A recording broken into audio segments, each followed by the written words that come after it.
and gentlemen, this is the Above the Bar podcast, a show about a middle-aged father, current events, and how these things affect my everyday life.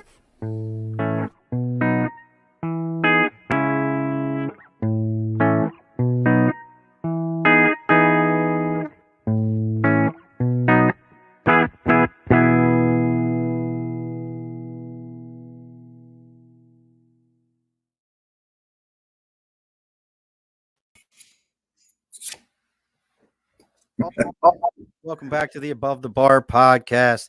It's your host, Sean. We are bellied back up to the bar today. A returning guest to the bar who has bellied up with us, been here before. Doug Dreier, he's back. He's going to teach us how to collect stuff, how to take people's collections from them, sell them for way more than they ever knew they were worth.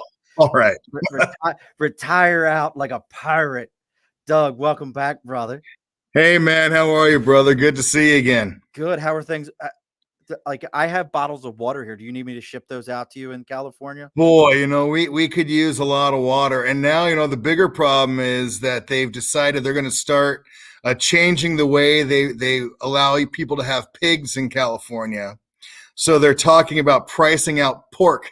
So our bacon's going to go sky high. So not only are we have no water, but more importantly, we're going to have no bacon. And I know my children will have a revolt. It'll be like that scene in Airplane where they're saying, hey, by the way, we don't have any pilots. And as a side note, we're out of coffee. And people start going crazy. The coffee was all that mattered. Coffee was all that mattered, yeah. And we're out of coffee. Coffee.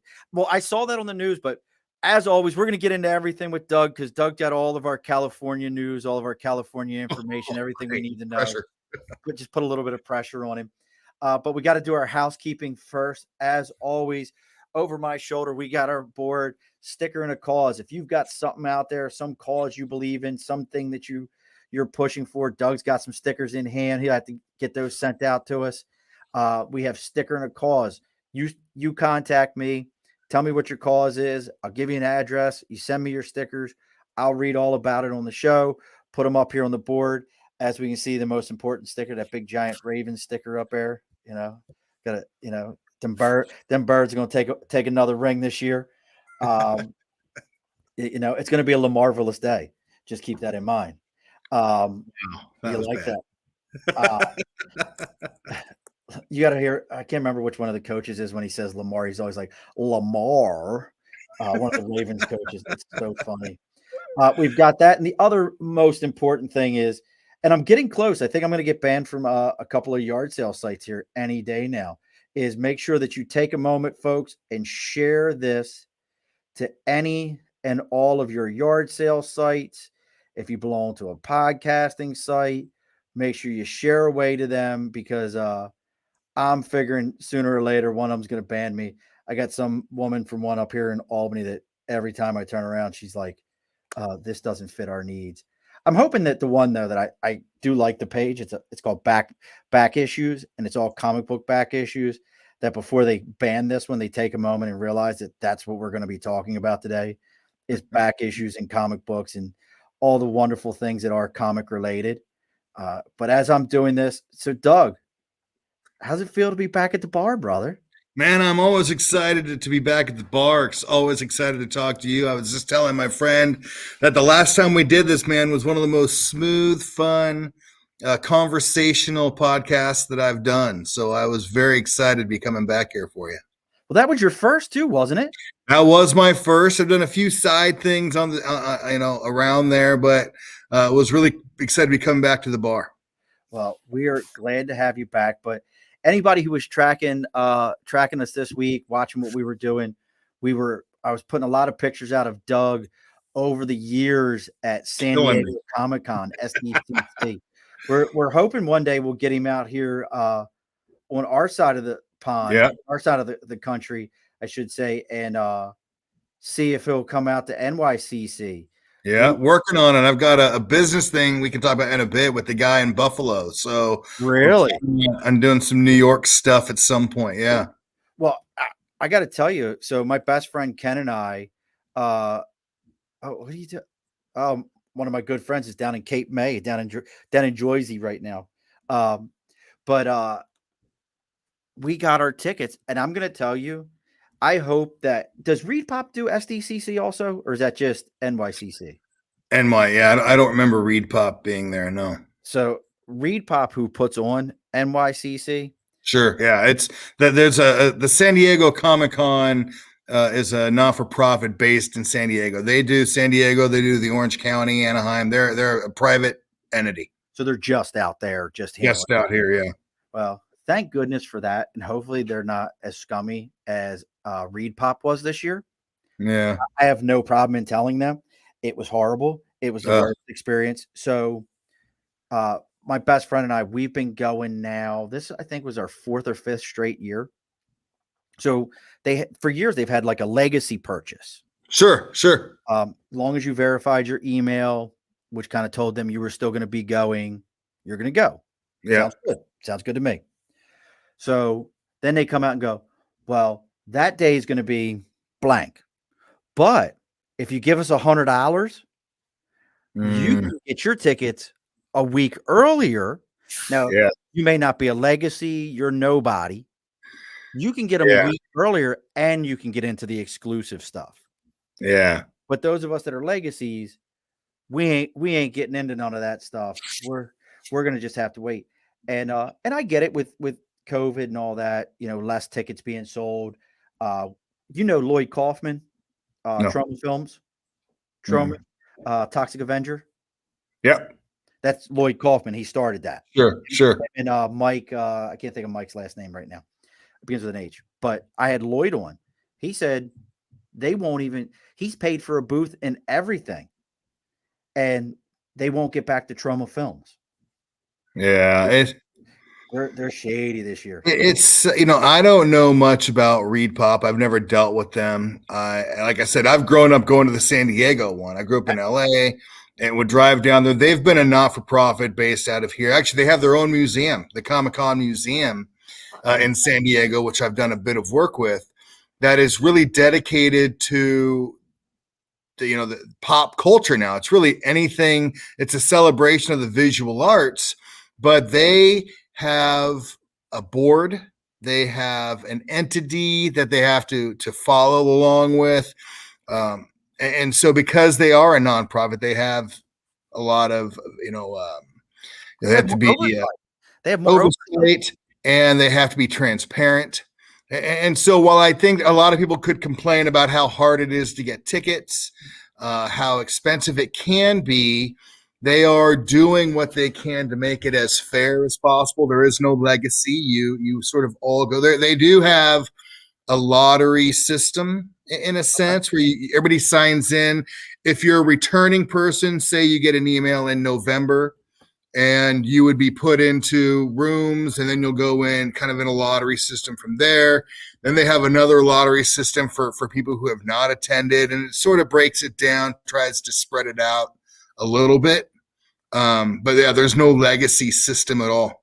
Oh yeah. See, they have like a legacy system, and it's still the virtual line, but but you get like an entire week. You're supposed to be it's almost a month before everybody else. But it was bad. We normally have been going 2 days, and like I said, I get it, but it was like weird. So you're seeing like, because they had a full extra day early, we only got Thursday. Couldn't get any other day. Only got Thursday. And then they turned around and were like, you could just see it. It was like, and I sat online for hour and a half. It started at 10 in the morning, and I logged in by 10:20 and sat for like an hour and a half. Trying to and it was hard. It was like this horrible feeling of like every so often it would refresh and be like 90% of Saturday is sold. Yeah. That's the worst. And for San Diego Comic-Con, they'd say, okay, we're going to start releasing tickets at 9. Here is your code to get in.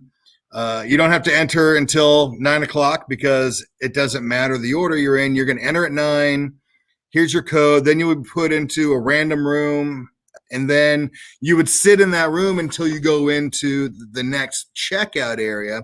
But you're right. As you sit there, it says, Friday is sold out. Saturday is sold out. Then they have the real, like the pop culture, never tell me the odds. Han Solo getting in on tickets and stuff Right. like that. But so usually San Diego, it's about 30 minutes until there's no hope, and then you're done. So it's not an hour and a half of waiting as much as it's 30 minutes. And they say we're not opening the rooms till 9, so like by 9:30 you're done. Well, I can answer this question for Amanda Love. You just missed it. Doug has never been to NYCC, but where I was telling you earlier, this Friday we're going to have our first 3 live guests. It's going to be Amanda Love, Frida Munchon, and you'll have to tell me if Cammy or whoever, because my wife and I on August 14th are going to our first drag show. Hey, and really that is theater, that is pop culture. I mean, it's amazing how well the drag culture ties in. I have a theater background, so I certainly know a lot of people who've done those things. And the amount of character construction, the amount of pop culture research, and the amount of really current events takes place into all of that. It's astounding and really is an incredible art form. And I was corrected, and Sherry Love, not Cammy, is gonna be there. I apologize, James. Sherry Love. I'll say it one more time. Sherry Love will be there. No relation to Amanda Love. But yeah, so that's why we had a little technical difficulty at the beginning of this. Doug and I, he's looking at me like I'm supposed to be the professional and know what I'm doing here, as I'm like unplugging things and trying to figure out why this mic is not working, why this isn't working. Because you're like Doctor Who in the TARDIS, pulling all the things and pulling levers until it starts flying. That's a whole nother conversation in and of itself. New Doctor Who character, the woman, yes or no? I actually enjoy her. I was not a fan of 12. I don't know if I found Capaldi a little dark and brooding. I'm a huge 11 fan. I was a big Matt Smith fan. I enjoyed David Tennant a lot. I really liked him, but Matt Smith for me was the guy. I loved Amy Pond, Rory, River. Those were the ones I really liked. So I did turn into the gal 13, and I enjoyed her. I thought she was enjoyable. I thought she was energetic and creative. It was a bit of a different vibe. I liked it. I liked it more than I liked 12. See, now I didn't like Capaldi's first episode, which was the dark. It was the Tyrannosaurus Rex. Yes, in dark. London. Hard to hear. He was much darker of a character, but I felt better about him going forward. But I will tell you, when you talk about all of them, and who was 10? He was the guy that just did the one. David Tennant. No, Tennant was, or then 9. Who was before 10? Christopher Eccleston. No, really? Yep. The actor that was before Tennant? Because he did one season. He did one season. Christopher Eccleston was sort of the modern restarter of Doctor Who. Tennant took over, did 3 seasons, 4 seasons maybe, and then Matt Smith came in. But now, is any of them actor-wise, and I'm going to put you on the spot, actor-wise, better than Tennant? As a pure actor, look at the stuff Tennant has done after Doctor Who. He was an amazing So Matt Smith was great in The Crown, really good as Prince Philip in the early episodes. Okay. He was in War Horse. No, that was Benedict Cumberbatch. The best Sherlock Holmes of them all. That was by far the best Sherlock Holmes, except for young Sherlock Holmes. I loved that movie. When we were in like school. That was a great one when they were like, the Watson, and they had like the donut dessert scene dancing. That was a great film. It's on Disney Plus, by the way, if you're looking to see that again. I love that. I mean, I would certainly. I mean, Tennant is probably more well known as an actor on the side, but I think Matt Smith certainly has done his fair share of stuff. He did one of the Terminator movies. What year was he in? He was in the Terminator Genesis. Oh, that buzzed hair and stuff like that. And now Amy Pond, Karen Gillan has gone on to have a quite successful career. We just got her in Gunpowder and Milkshakes. Gunpowder Milkshake. I'm about halfway through that. She's pretty good. I really enjoy her. Yeah. I didn't realize how tall she was. very tall. But she's been great in the Jumanji movie. She's been great in the Marvel movies. Talented, brilliant, fun. Amanda wants to know if you've ever seen Angela in Manhattan. I don't know I what have not. so we're What both is saying, you'll have to tell me what that one is. And Amanda says you're an awesome guest that? already, and Tenet is her favorite also. I'm definitely Yeah. I'm a huge Tenet fan, but I will say that my kids and I's favorite episode is a Matthew Smith episode. Okay, let's hear it.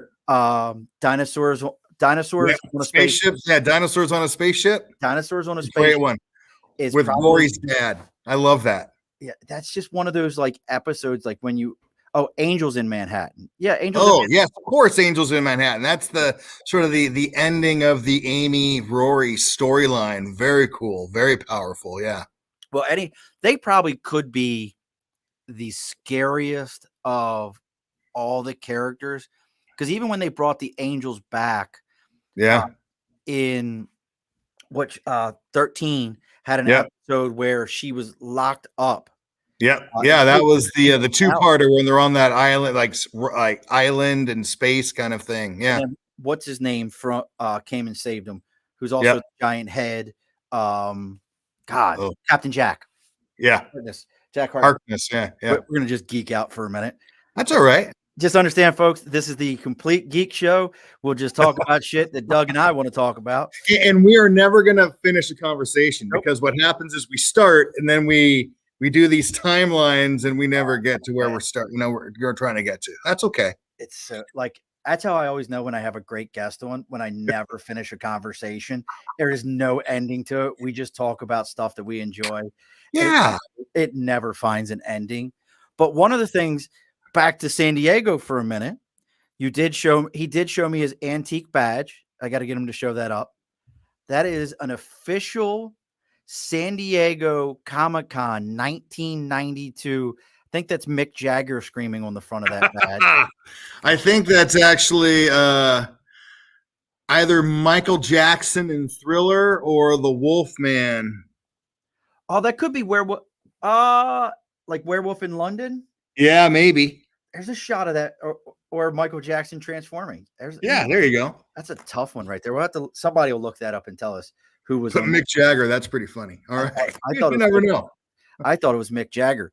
But one of those things, and for those you don't know, Doug, or this is the first time you've listened to him, you need to go back and reacquaint yourself.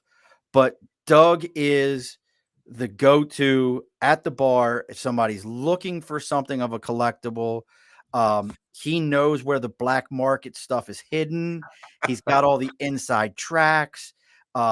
He knows how to find it. I tell people all the time, probably the coolest thing he's ever told me he had, and I don't remember the right term for it, but basically an original handwritten drawing by the man who found Tutankhamun's tomb. There's a term. Howard Carter, yeah. A cartouche drawn and signed and dated by Howard Carter. One of my favorite pieces, one of my favorite stories in collecting as well. So and that is just like so cool. Like, so that'll give you an idea. We can go from there to who is it that you have every single jersey that he's like ever worn sitting over your shoulder right now? Mike Trout right there. You know, Mike Trout. The wall. I have 11 game worn jerseys of Mike Trout, who is a pretty good baseball player. Original artwork behind me. That's from the 2013 season. An artist goes by Art of Words. Wrote out every line score from Mike Trout's game that season, every game, and used the way he did the numbering and the letters to make it appear like Mike Trout. Oh, that's crazy. That's the stuff that's wild to me when people have that kind of talent. I can't really irritating, right? Yeah, like I can't write my name and it be legible. You're drawing whole pictures Out of using numbers and letters. That's the astounding thing for me.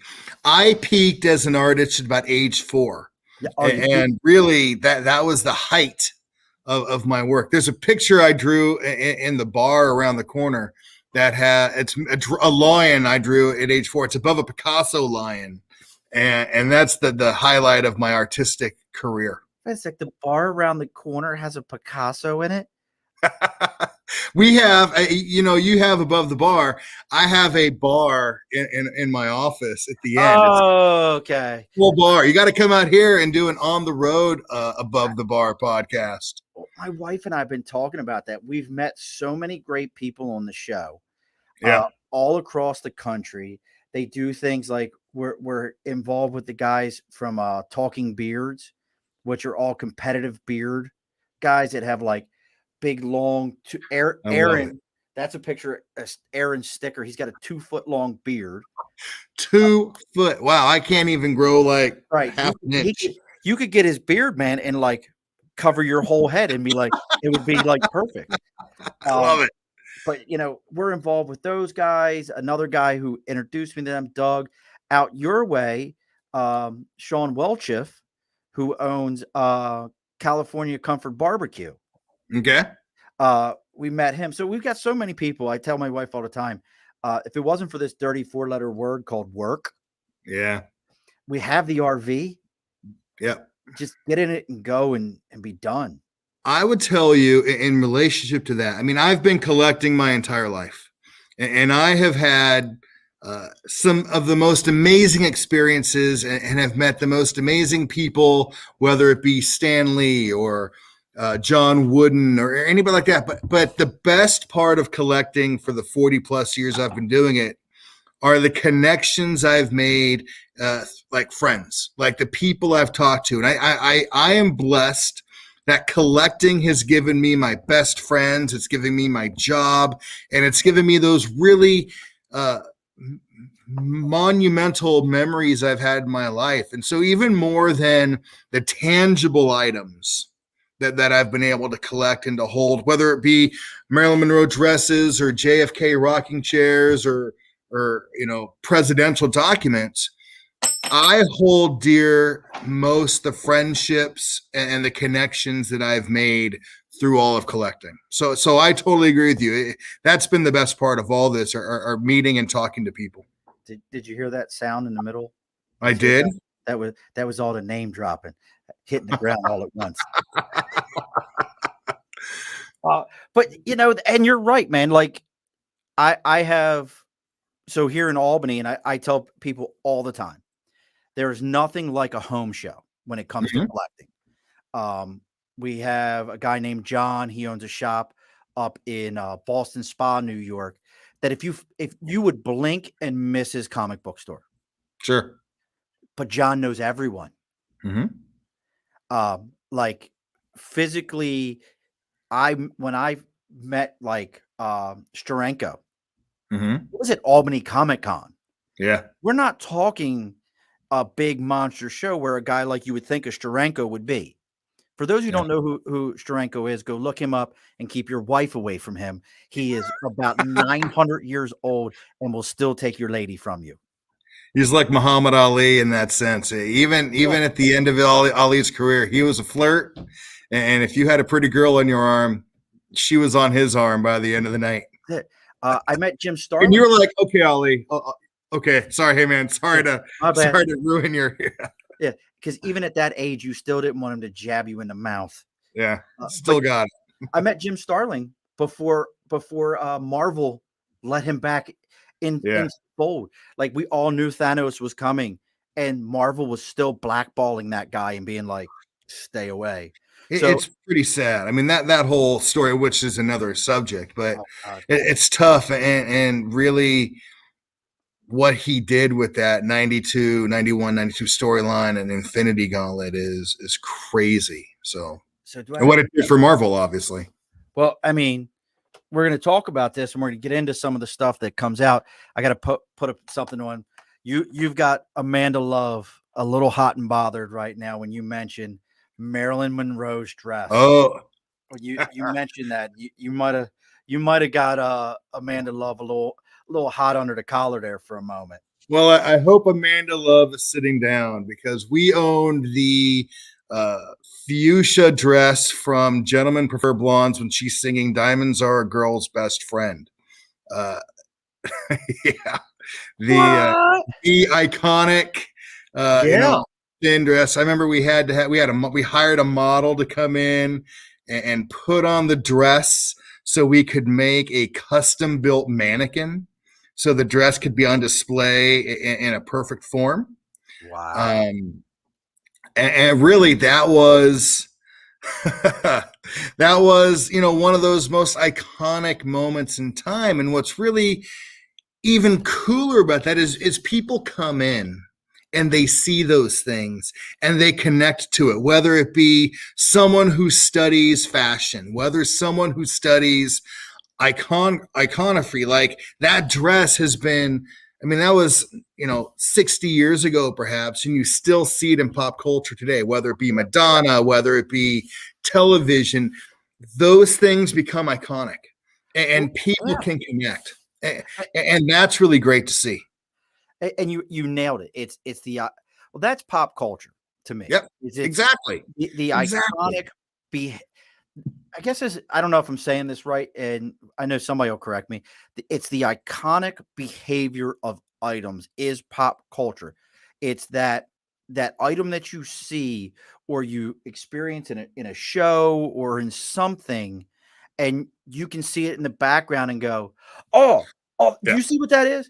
That's where, and I'll tell you. And when we were talking about shows and iconic, here's iconic to Oh, me. yeah.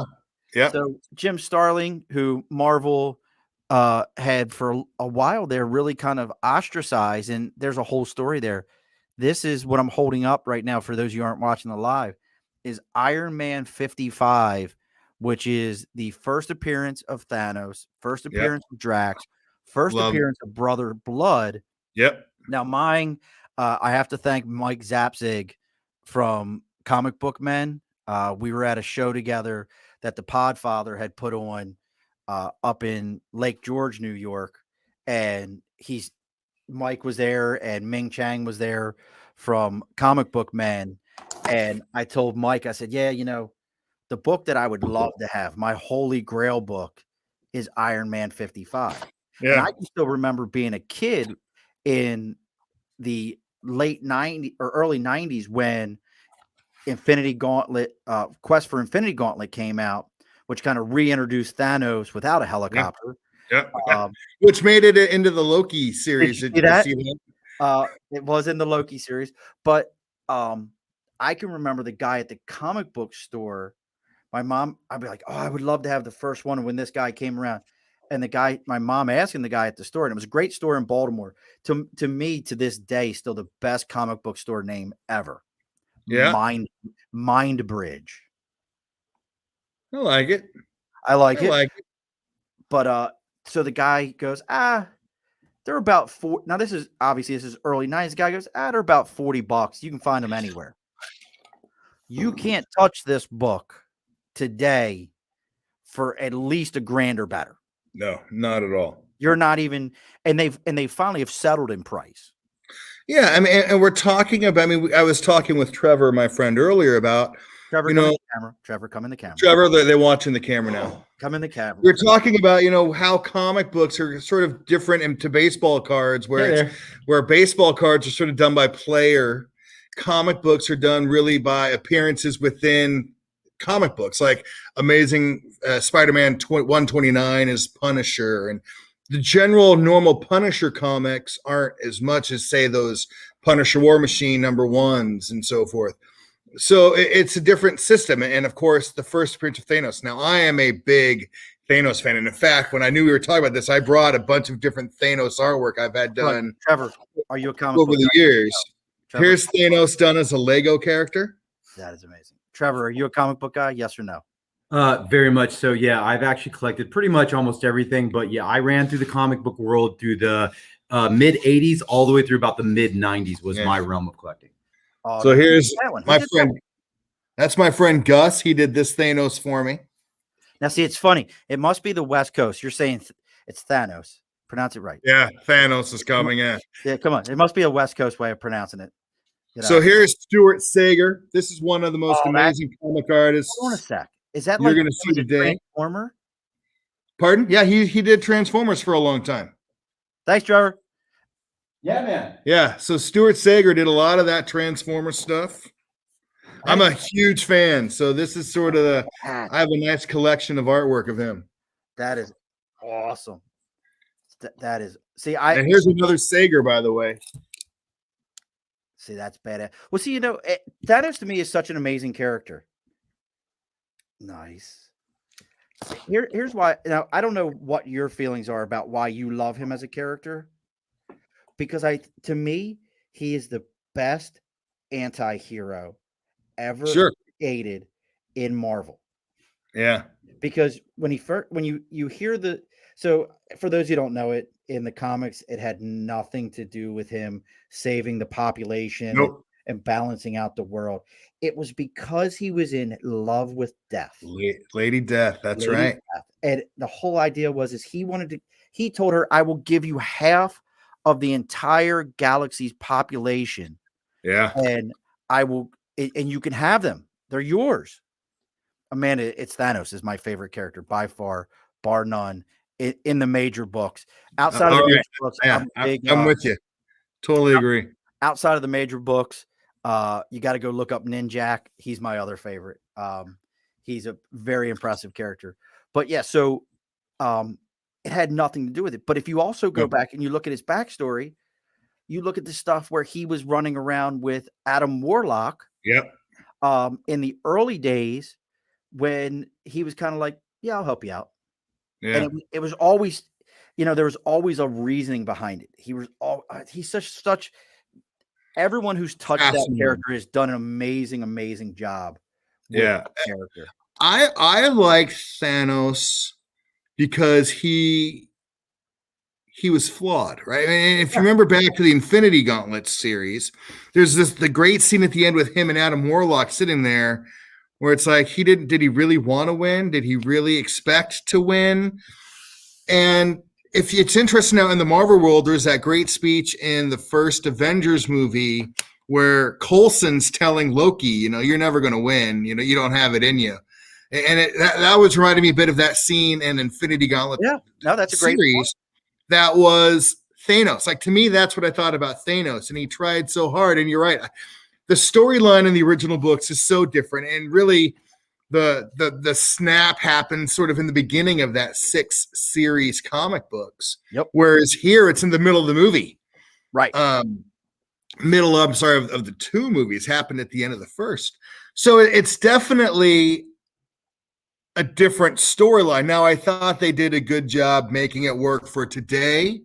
And I enjoyed it, but I really am partial to that 1991-92 Ron Lim, Starlin, Joe Rubinstein, who was the inker for that series, who's I've known pretty well a long time now. That was such an incredible storyline, much like that's the Kingdom Come story in DC for me. I love that Kingdom Come storyline. That's just sort of always resonating with the power and the reasoning and the drive to do the right thing. And we got, make it work. Right. And there's that scene of, in the movies when Black Widow what are we going to do if it doesn't work? It is going to work. I don't know what I'm going to do. We got to make it work. So now that's a great, you kind of segues us to this question then is, when we talk about the rewrites and the changes. So again, I told you we had Lloyd Kaufman of Troma Films on. Mm-hmm. He gave James Gunn his start. Sure. Without Lloyd Kaufman, Gunn may have made something, but he gave him his first real movie hit, which was Romeo and Juliet. Got to go back and see it. It's their interpretation, but Lloyd said it on my show. He's like, without James, we don't have Romeo and Juliet. He figured out. Yeah. Like, I tried to make that movie for 10 years and couldn't figure it out. He figured it all out and kept it with the whatever pandemic or the terms for the way Shakespeare spoke. I don't know. Oh, a pentameter, iambic pentameter. There you go. And he figured it out. But that's a perfect example.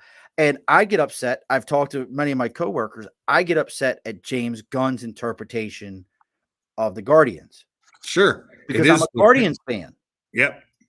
I'm a guard. Like, stop treating Drax like he's an imbecile. Yeah. He's not an imbecile. This is the dude that punched Thanos through his spine and punched Yeah. his heart through his chest. Yeah. Why is he your punk right now? Like, stop treating him that way. All right. Amanda Love has thrown this up twice. Marvel or DC? Oh, not even close for me. I'm a Marvel guy. See, I grew up as a Marvel guy, and as an adult, I'm a DC guy. I think Yeah. they are. I grew up. I mean, to me, Marvel was geared more toward like with Spider-Man. Like Marvel did such a great job. Spider-Man was sort of that comic book that brought in the teenagers, right? And kept like he represented the teens. And then you've got like the first family that, Fantastic Four. They were sort of the comic book that Marvel said, okay, we're going to make this one family friendly. I love Superman. I love that storyline. I think there may not have been a better crafted character in a superhero movie than Christopher Reeve as Superman. I mean, incredible. And I will tell you, I've always believed, and I've talked about this with movie producers of major superhero films. It's easy to cast a guy who's dressed in a super suit with tons of powers. Casting the alter ego is the hardest thing. Anybody can play Superman in a suit. Being a Clark Kent that works is incredibly difficult, as we've seen in the modern films. Henry Cavill is a great Superman. I don't love the Clark Kent. Like, to me, it just doesn't feel the same. Christopher Reeve nailed it. And you believed in him, and you believed he was doing it for the right reason. And that was so well crafted. The story that I never got into the Joker, and I didn't connect with that. I was a Thanos, I was a Thor, Spider-Man, Punisher. I wasn't even an X-Men guy, but I was a Marvel and am a Marvel guy. I had that conversation earlier today. They've not crafted the storylines to what I've liked. How about you? See, now I grew up as a Marvel guy, and I think when we were kids, Marvel did it better. They absolutely did it better. They put out a better product when we were kids, and it was the things like all the stuff you just mentioned. But I also think it was my own personal maturity level. DC always felt like they were going after in their books, not in their shows, because I just introduced the 4-year-old to Super Friends, and I watched the first episode again and forgot. Is that Wonder Twins? That has the Wonder Twins, or is that was not in just the original one? It's Melvin and the other girl and the dog. It's like so different, and I'm like, I'm watching this, but then I think about the books that DC was producing at that time, and I was not that person. So I wasn't Calendar Man. I wasn't the long was it not Long Halloween? Oh God, I can't think of the name of it right now. But like I wasn't at that maturity level that John Burns, Frank Miller, like really dark, the original Dark Knight story, Return of the Dark Knight, when they were really doing some like heavy Infinite Crisis, or Crisis on Infinite Earths. Infinite Earths, They were just really like they were heavy, dark stuff. And then you even look at their sidebar stuff like Sandman and all that was going on at that time. Sandman, Preacher were coming up at those times. So they were getting into some like heavy, dark stuff. So as a kid, Marvel all the way. I was like everybody else. Can I get some giant claws to come out of my hand and I could fall off some stuff and nothing hurts me? Yeah. And I was a short kid, so I could be short and a badass with claws. Yeah. But then you move over and you look at the DC stuff that was going on, and it just always was a darker, heavier. And I think that's why today, I think their books, and I don't know, I'd have to talk to the guy who runs my shop. I feel like maybe their books do better today because they never left that, and the audience is aging and they're not getting the fresh younger Yeah. people all the time. That's my thoughts. Yeah, I mean, I think that's certainly valid. The maturity stuff is a big part of it. I probably have never just gotten that mature, so what the hell do I know? I do know that I always felt that Marvel was more relatable in that I could go to New York and I could go to the West Coast Avenger. I mean, it was more connected to my mind as opposed to Gotham and Metropolis. For some reason, I just never connected to that. You don't know And what Spider City is?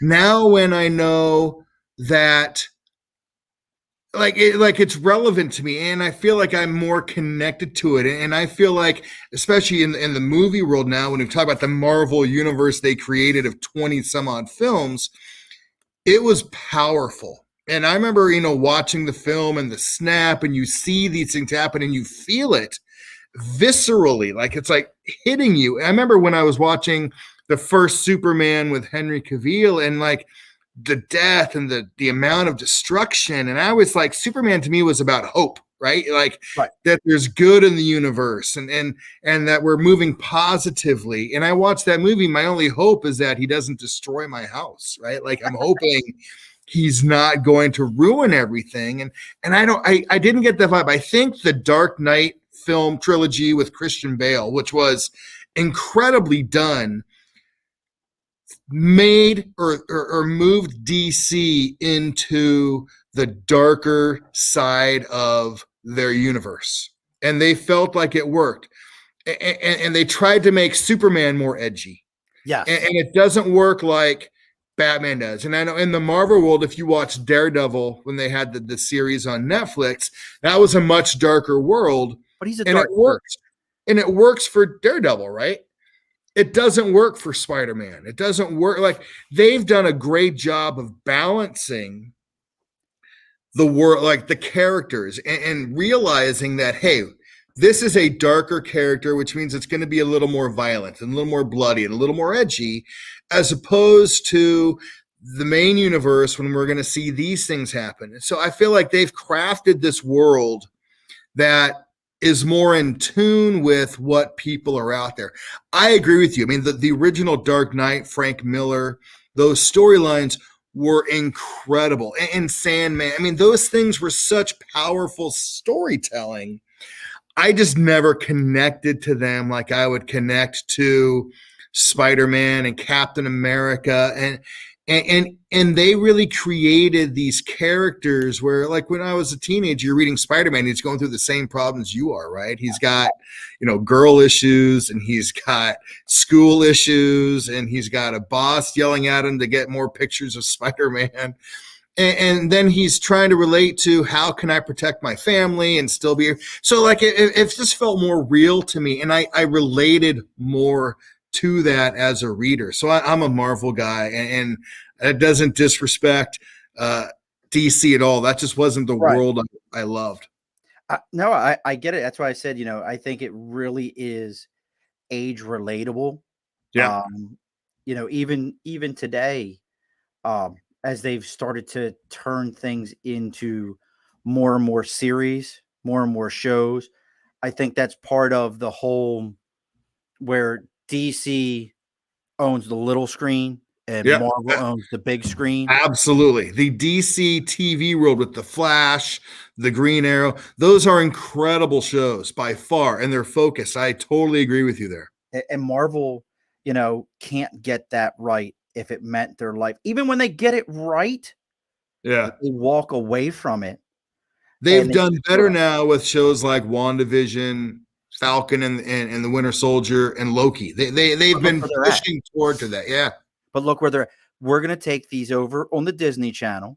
Yeah. We're going to dump movie budgets in the TV series, which don't normally have movie budgets. Nope. And we're just going to dump this thing so hardcore that you're just going to have to love it and you're going to have to be into it. But even then, most of those things that they're doing, do they have the power to hold up in the long? Real quick, James is not a comic book guy, he says, but your knowledge and excitement and delivery makes him want to know more. Look at Thank that. you, James. I appreciate it. That's very kind of you. But I think about like, but I think Marvel screws it up every time on the small screen. Perfect example is, did you watch Cloak and Dagger? Did not, because that did not appeal to me. And I like those characters in the books, but I didn't have any need to watch that. Much like Titans on HBO Max, or those kind of shows. I don't. Well, one, I don't have that kind of time, right? Like I'm 48, and yeah. Go watch. Doug, listen to me. That series was so good done, so phenomenally done.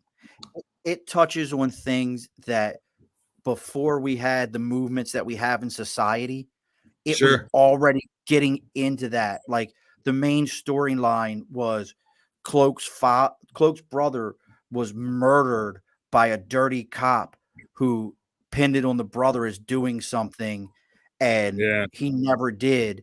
And it was all about that. And then you had the, Dagger, who her whole gig was, oh, you're a pretty little rich girl, but you never realized she was doing what she was doing because she was coming from an abusive pill popping background. Sure. And they hit it all, and you're like sucked into it. And newsflash, folks, the series has been over for almost 2 years. If you haven't watched it yet, go watch it. I'm going to spoil the ending of season 2. They tied it. So first off, they tied it directly into Luke Cage. Yeah. There's a scene during Cloak and Dagger where they're sitting at a lunch counter in Louisiana, which, if you don't understand that, that's a powerful thing in and of itself. Yep. They're sitting at a lunch counter in Louisiana, and the one gangbanger's got a paper or something in front of him, and the kid Dagger looks at him and goes, "What's this?" He goes, "That's that Luke Cage guy from Harlem got into a fight." Yeah. Well, how about that shit? And it was the bridge fight with from there. And the last scene was him making a comment. Yeah, we're gonna go to New York and meet with Doctor Strange. Yeah, which is a huge part of the Cloak and Dagger world. Yeah. And I'm like, yeah, we're gonna tie it all in together. They finally figured this shit out. Yeah, we're gonna cancel. Yeah, I mean, but really, the whole concept of being timely certainly goes back into, say, the X-Men, where you've got Magneto as Malcolm X, and you've got Professor X as Martin Luther King, and the positive and the by any means necessary storylines. I mean, certainly comic books have always been this great facilitator of getting current events into the hands of kids in a more delectable, positive way. Yeah, exactly. That was the great junkie issue. So really, right? Yep. So what I'm holding up here, folks, is a Neil Adams autographed Green Lantern, Green Arrow number 85, signed by Neil Adams, which has right on the cover of it, Speedy, who was not his sister. Exactly the way. Yeah. And the line that's in this is, "My ward is a junkie." Yep. And Green Lantern's kind of a dick because he's like, "You always have all the answers, Green Arrow." Well, what's the answer to that? Yeah. Like kind of a stick move. But Captain America was put out there and to combat, or to promote patriotism and punching Nazis. Yeah, exactly. That was it. Punching Nazis in the face. Well, that was always, you look at comic books for their time frame. There's a great novel. I'll probably get the name wrong. The 10-Cent War, which was somebody will look it up and tell me if I'm wrong, but it's basically, it gets into why we have the comics code. Oh, okay. I got it now. Yeah. Nonfiction history of comic books. Sure. Yeah. History of comic books, the 10-Cent War. And it just gets into the whole concept behind where these rogue, y'all want to know about some misinformation. Yeah. Besides, go get your shot. And that's all I'm going to say, because I don't want to get sick. But that was another example. Comic books are making kids into degenerates. And they came up with the whole comic books code. And you don't realize it today. One of the characters we're going to be seeing in Spider-Man, I think he's going to be in Spider-Man, which is the living vampire, Mobius. Mobius, the living vampire. Mobius, yeah. And the reason Mobius had to be the living vampire is because you couldn't have undead characters like that. Yeah. So they had to make him, well, he's a vampire, but he's alive. So he's the and it's so funny, like as we come in 80 years later after that, we look at that and go, really? I mean, I was trying to explain my children the concept of hair bands in the 80s and how people were like, because I think John Bon Jovi came on the radio on classic rock, right? Or something like classic rock. I remember when John Bon Jovi came out and it was like hair bands and hard rock, and parents were like, no, you can't. Now it's like music, and you hear it in a theater or in a grocery store.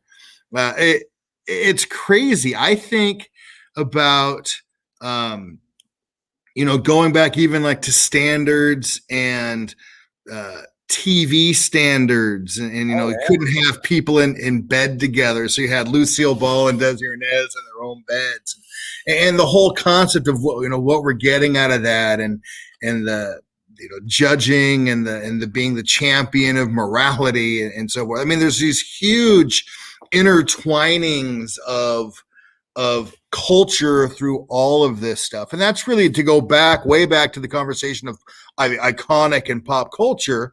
Pop culture is when something sort of transcends its original arc, whether it be the Honus Wagner of baseball cards, that card, to James Dean's attitude, to the Elvis Presley, Marilyn Monroe, those things that have transcended where they are and have entered into the pop culture lexicon.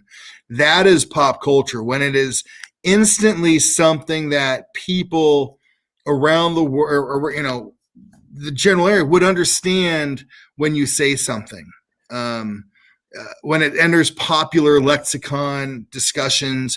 Iconic is when something without any context on its own is recognizable, right? Like the 10 Commandments or the ruby slippers or lightsabers and so forth. And then they become iconic. They transcend where they are, and they jump into pop culture and into the regular world where we say things and it makes sense, right? Absolutely. Now, you talked about TV for a second there with those moments. Is there any moment for you that, obviously I wasn't alive for me, I wasn't alive for this moment, but when I understood this moment, there's one for me that really stands out. Is there any moment for you where you say, well, this was really, and you can say like the Maude, where she admitted to, like, I had an abortion. Today, like, no, I don't. I mean, I'm 48. I don't, but I mean, I certainly know about iconic moments of Captain Kirk and the one I was thinking, Nichelle Nichols, interracial kiss. Nichelle Nichols, the first interracial kiss, or Nichelle Nichols. I mean, those kinds of things have really pushed the hobby. I remember watching the NFL draft a few years ago when the Rams drafted Michael Sam, the first openly gay player to go in the NFL. And I remember on ESPN, they cut to him as he was getting drafted, and he turned and kissed his boyfriend. And that was sort of an iconic, that had not happened on TV before.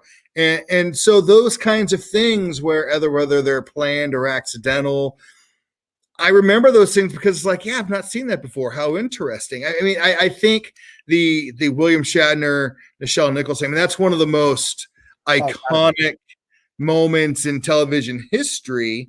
But I also go back to, I mean, I remember watching Mary Tyler Moore, right? Okay. And my most iconic moment from her is when she's at the funeral for Chuckles, and it's trying to be somber, and they're talking about, Chuckles' value. She's trying not to laugh, and like stifling laughter as they keep saying Chuckles, or those kinds of things. I remember. To go back, like the stuff I loved, I was a big fan of Knight Rider, Absolutely. Hit, right? So we used to go to Universal Studios, and they had a kit car there, right? I'm probably 9 or 10 years old and still gullible. And I get in there and I sit in the car and I hear, "Hello, Doug. It's very nice to see you today." And I mean, I'm freaking out. I find out later my dad tells some guy who's working there, "Hey, well, my son's name is Doug and Kit." And I bet at 10 years old, I mean, I remember my mind being blown that Kit Night Industries 2000 was talking to me. Those kinds of things are just so memorable in TV, and Greatest American Hero and Dukes of, those things. Those are iconic moments in my time.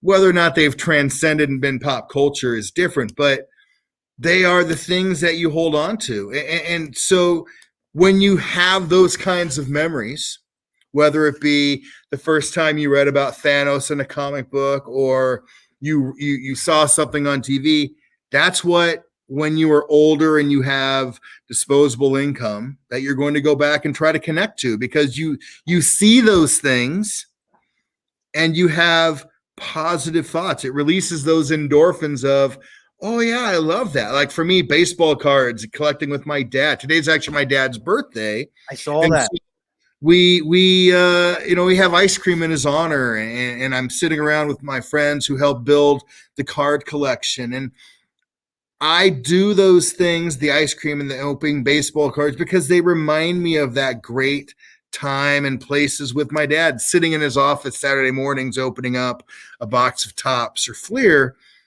I collect that now, and I love that. And so we collect the things that we hold dear, right? Whether it be storylines that matter to you, whether it be moments in television or movie or sports history that hold dear. Kirk Gibson in '88, the Marilyn Monroe dress from Gentlemen Prefer Blondes, those things that just resonate in your brain for whatever reason. Maybe you are connected to their voice, you're connected to their message, whatever. That's what we're going to go collect. And so this whole world of pop culture and Comic Cons, conventions and so forth, are because people connect to that, and they have found their tribe. They found a place where they can go, and they're speaking their common language.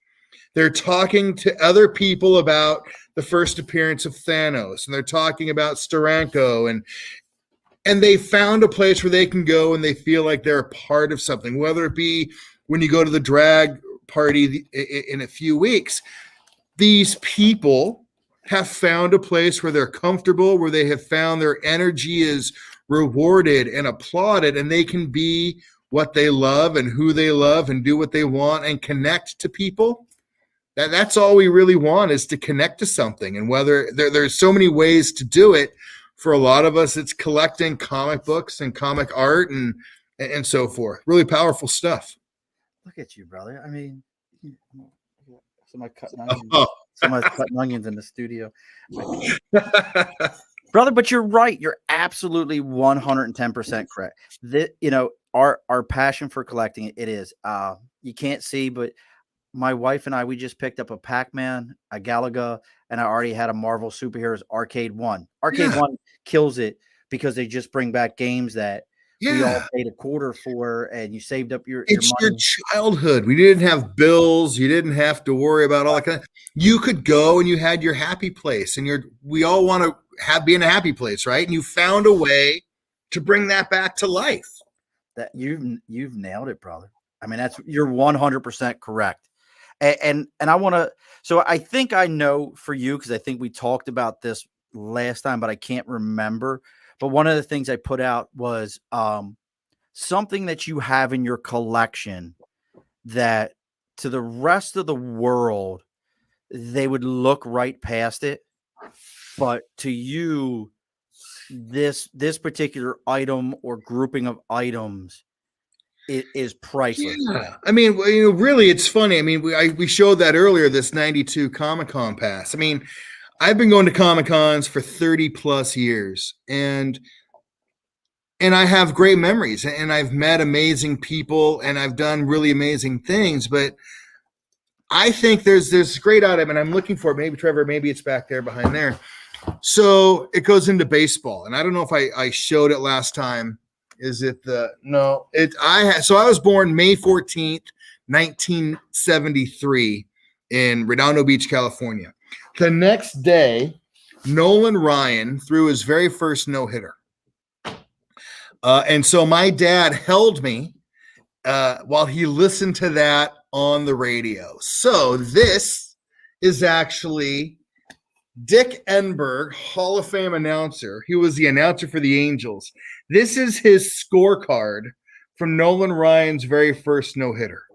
And it's got his notes, and it says no-hitter right here, no hit. Incredible. And it's a great item. It's Nolan Ryan's first no-hitter. It's a Hall of Fame announcer's notes for that. But to me, the value is I was a day old, and my dad listened to this game on the radio with me. So it might have been my very first baseball game because I was born at 11:22 at night, May 14th. And so the value in this is great in terms of what it is. Right. But the value to me is the fact that the connections I have to my family because of this. And I'm a lifelong Angels fan. I'll give you another example. 3 years ago was one of the greatest Monday Night Football games ever. It was the LA Rams versus the Kansas City Chiefs. You can even bring that down, Trevor. So it was supposed to be in Mexico City, and it wasn't. I had just moved to Thousand Oaks, California. And Thousand Oaks, right after I moved there, had a shooting, the borderline country bar shooting. And then we had really bad fires. And the Rams decided for the game that Monday night when they had to move back to LA, they would donate the proceeds and invite all the first responders and the survivors of the shooting to the game. I had season tickets, so I was offered tickets, and I went. My dad and I had for a long time collected memorabilia, right?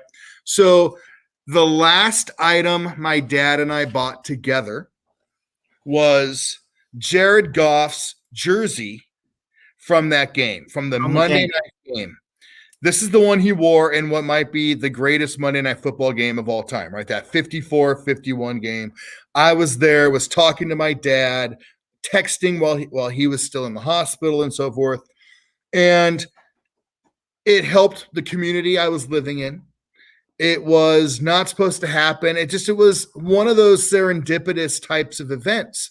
So then, of course, it takes time to ship. It arrived at my house December 18th. I took it to the hospital, showed him right before Christmas, and he passed away just after Christmas. So one of the last things we did together was that jersey. Now, the value of it is never going to be commercially what it was I paid for it because it was charity. He's no longer on the Rams and so forth. But the value that has to me and my mother and my family is profound.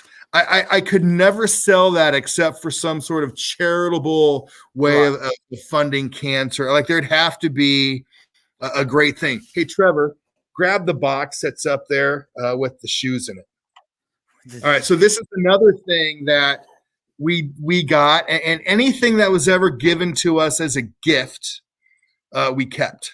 And this goes into, and I apologize in advance for name dropping, but we did an event here in Santa Barbara, and the guest. Do we need to do it again? Do we need to do it again? We go. Oh yeah, there. The guest was a gentleman named Kobe Bryant. I don't know if you've heard of Kobe. I might have heard of. I might have. Kobe Bryant. So Kobe came, and this is my dad, my mom, and Kobe Bryant, and he donated us the pair of shoes he wore in the Game 1 NBA championship 2010 against the Lakers. Wow. And so though, and he signed them, game worn. You know, you can see here. Those have a really high value.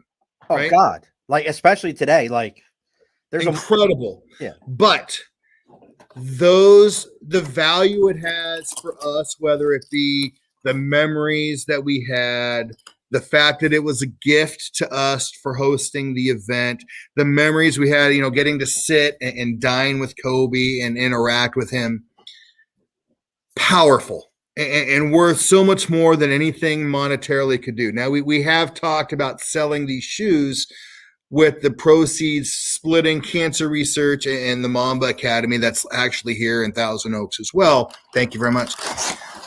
Those things have value beyond Right. the real value, right? Like the perceived value of how much they'd sell for at an auction.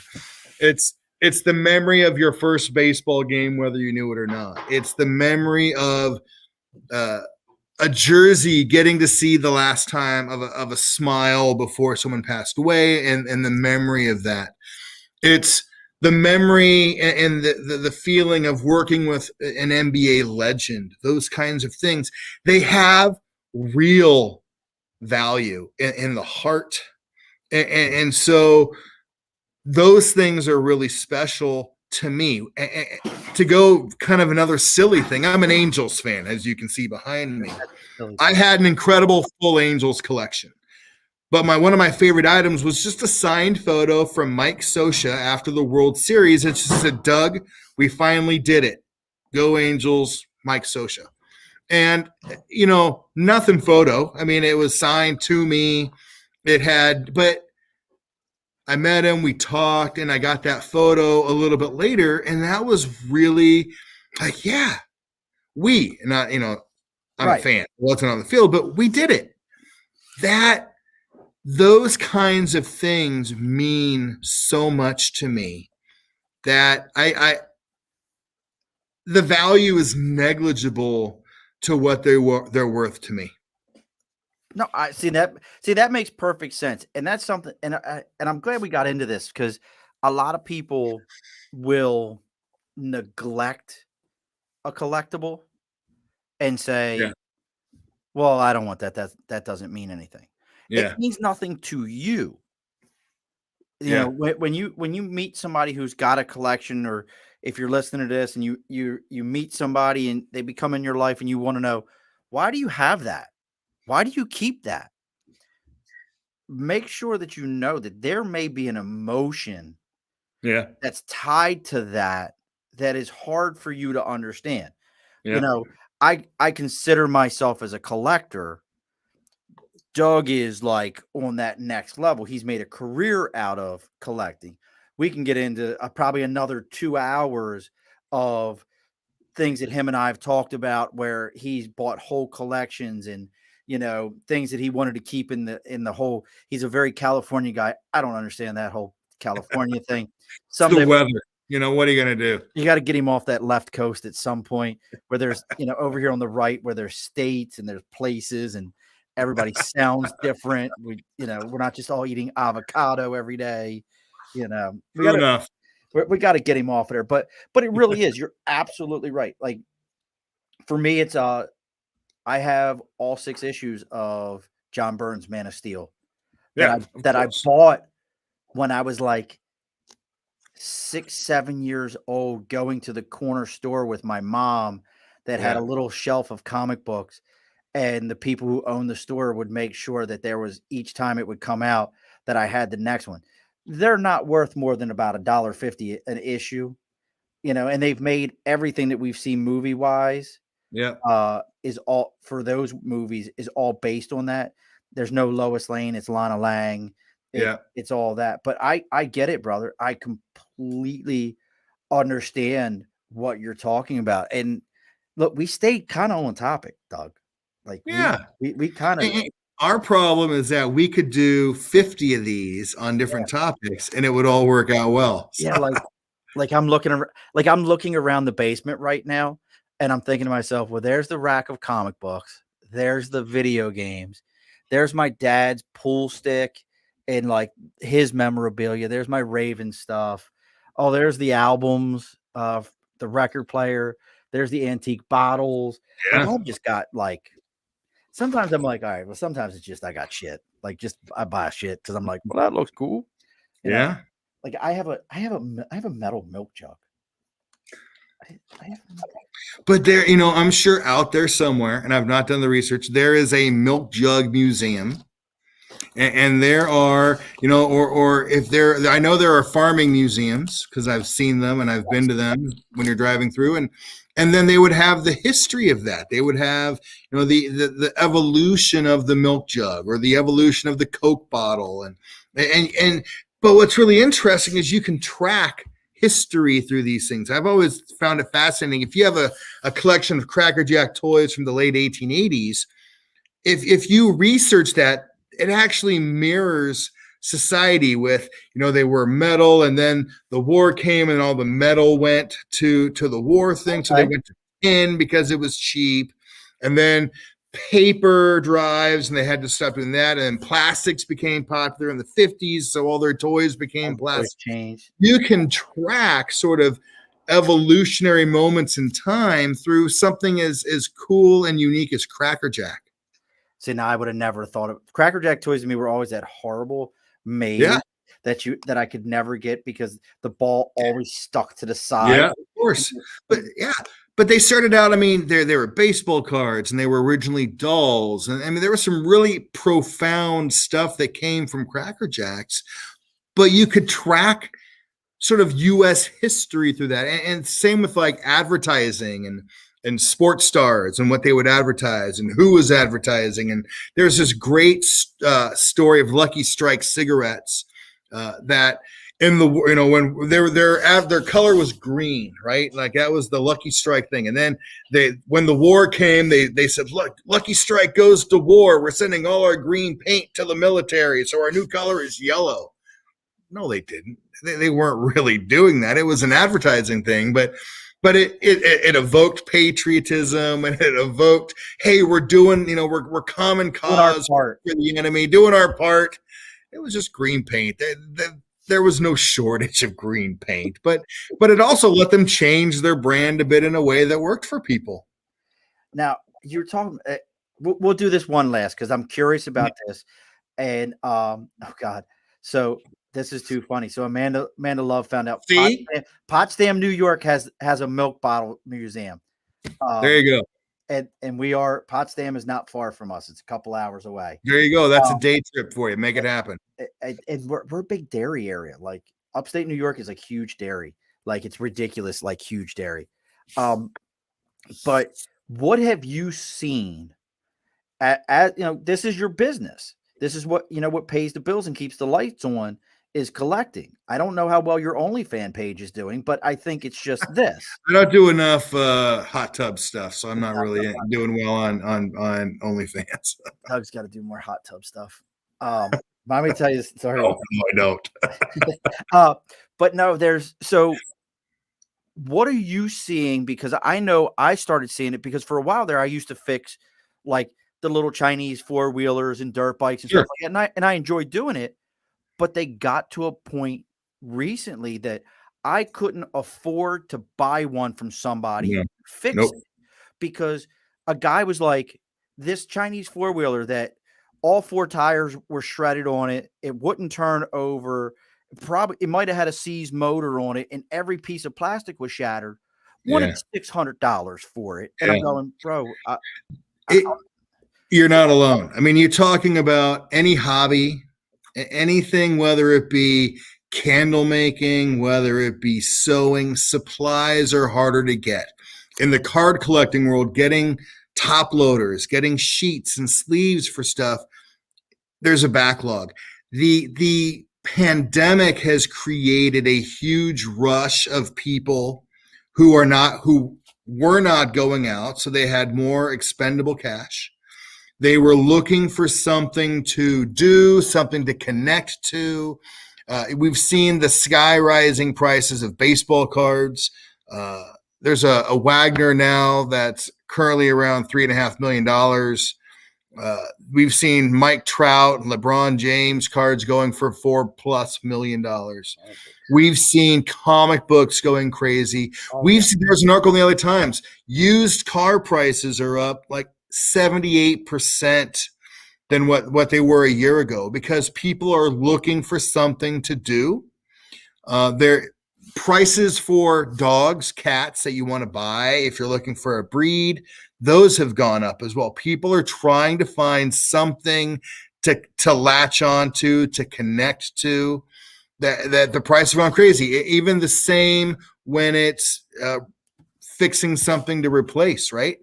The parts are hard to get. The demand for the original version skyrocketing. Thank you very much, man. It was a pleasure chatting with you. Doug will have to tune in Friday and see everybody up here and check everybody out because it'll be Amanda Love, Sherry Love, and Frida Munchon. We'll all be live in the studio. Great name. They are. There's one I'll have to get Amanda to remind me. It's something about I'm in a trailer or something like that. It's something along those lines. But now the other side to this is right now we're saying people are overpaying for their collectibles. Sure. They're overpaying. But as this continues to go on, do these prices stick? Do you understand what I'm saying? Like, I do. $10 for a car that was $5 2 years ago, but I've now paid 10. Is now that the price? Yeah. My best guess, and this really is just random. I think the sky or the ceiling will drop. I mean, it just, I can't foresee it staying as high as it is now. But I do think the floor has risen.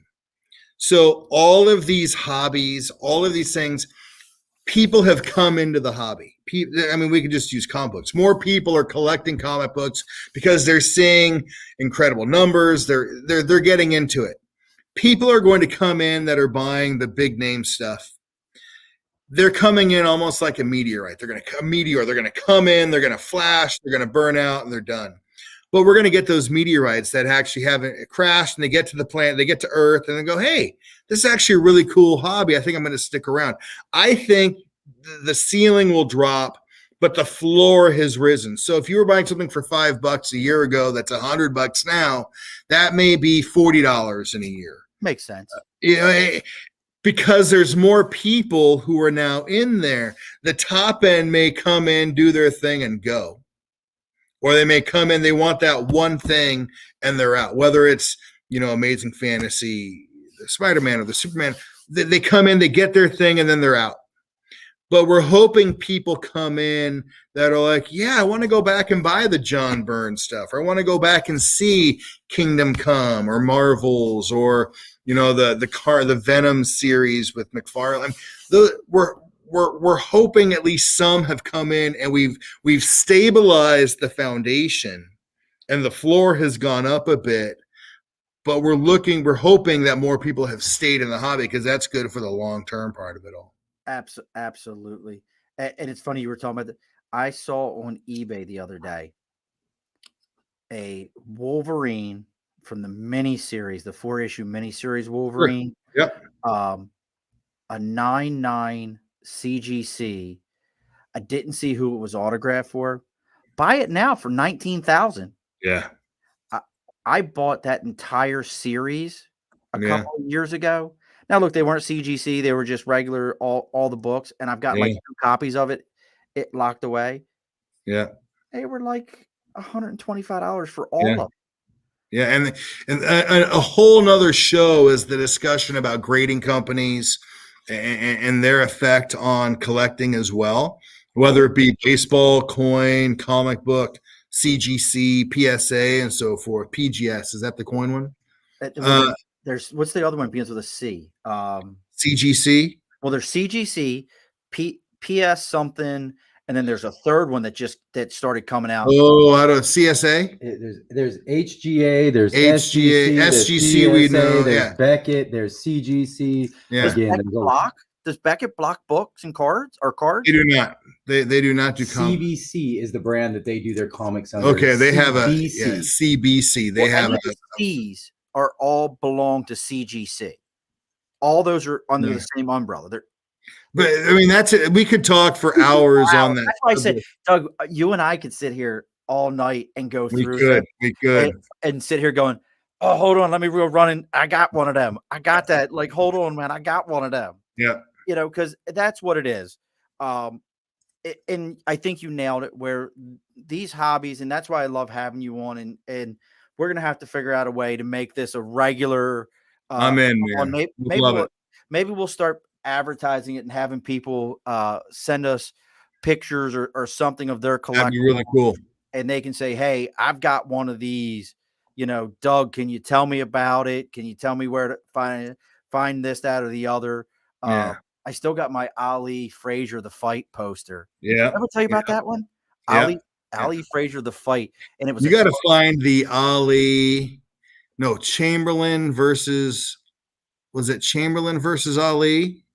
Was that the fight? Remember that we had that poster that was Wilt Chamberlain fighting Ali? Oh my god. Yeah, I mean, there's some really cool stuff out there. What? Wilt Chamberlain fighting Muhammad Ali? Yeah. 100%. I've never even So heard. we'll talk. We'll plan these more regularly. We'll make these happen, man. Doug and I do nothing but make left turns on this show. There is no hope for any. Eventually, with enough left turns, we get back to where we started. We do get back. So we're going to get it ready to tie it up, put a bow, pull the sign down for closing up the bar here, folks. As we're getting ready to do that, Doug, tell everyone if they have collections, if they, where they can find you at, where they can find the collections at.